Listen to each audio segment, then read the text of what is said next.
ಪಾರ್ವತೀ ದೇವಿಯ ಚಂದ್ರಘಂಟಾ ಸ್ವರೂಪದ ಬಗ್ಗೆ ತಿಳಿಯೋಣ. ಪಾರ್ವತೀ ದೇವಿಯ ತಪಸ್ಸಿನ ನಂತರ ಶಿವನು ಅವಳನ್ನು ಮದುವೆಯಾಗಲು ಒಪ್ಪಿದನು.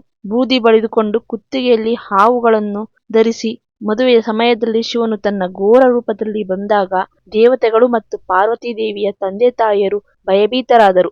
ಆಗ ಪಾರ್ವತಿಯು ಶಿವನನ್ನು ತನ್ನ ಸುಂದರ ರೂಪದಲ್ಲಿ ಬರಲು ಮನವಿ ಮಾಡಿಕೊಂಡಳು. ಪಾರ್ವತೀ ದೇವಿಯ ಕೋರಿಕೆಯ ಮೇರೆಗೆ ಶಿವನು ತನ್ನ ಉಗ್ರ ರೂಪವನ್ನು ತೊರೆದು ಸುಂದರ ಮತ್ತು ಸಾತ್ವಿಕ ರೂಪವಾದ ಚಂದ್ರಶೇಖರನ ರೂಪವನ್ನು ತಾಳಿದನು. ಈ ಘಟನೆಯ ನಂತರ ಪಾರ್ವತೀ ದೇವಿಯು ಅರ್ಧ ಚಂದ್ರನನ್ನು ತನ್ನ ಹಣೆಯ ಮೇಲೆ ಧರಿಸಿದಳು. ಈ ರೂಪವೇ ಚಂದ್ರಘಂಟ ಎಂದು ನಂಬಲಾಗುತ್ತದೆ ಮತ್ತು ಶಿವನನ್ನು ತನ್ನ ಘೋರ ಸ್ವರೂಪದಿಂದ ಸಾತ್ವಿಕ ಸ್ವರೂಪಕ್ಕೆ ಉದ್ದೇಪಿಸಿದ ಸಂಕೇತವಾಗಿ ನವರಾತ್ರಿಯ 3ನೇ ದಿನ ಚಂದ್ರಘಂಟಾ ದೇವಿಯನ್ನು ಆರಾಧಿಸಲಾಗುತ್ತದೆ. ಚಂದ್ರಘಂಟಾ ದೇವಿಯು ತನ್ನ ಹಣೆಯ ಮೇಲೆ ಅರ್ಧ ಚಂದ್ರಾಕೃತಿಯ ಗಂಟೆಯನ್ನು ಧರಿಸುತ್ತಾಳೆ. ಇದರ ಶಬ್ದವು ದುಷ್ಟ ಶಕ್ತಿಗಳನ್ನು ಓಡಿಸುತ್ತದೆ ಎಂದು ನಂಬಲಾಗಿದೆ.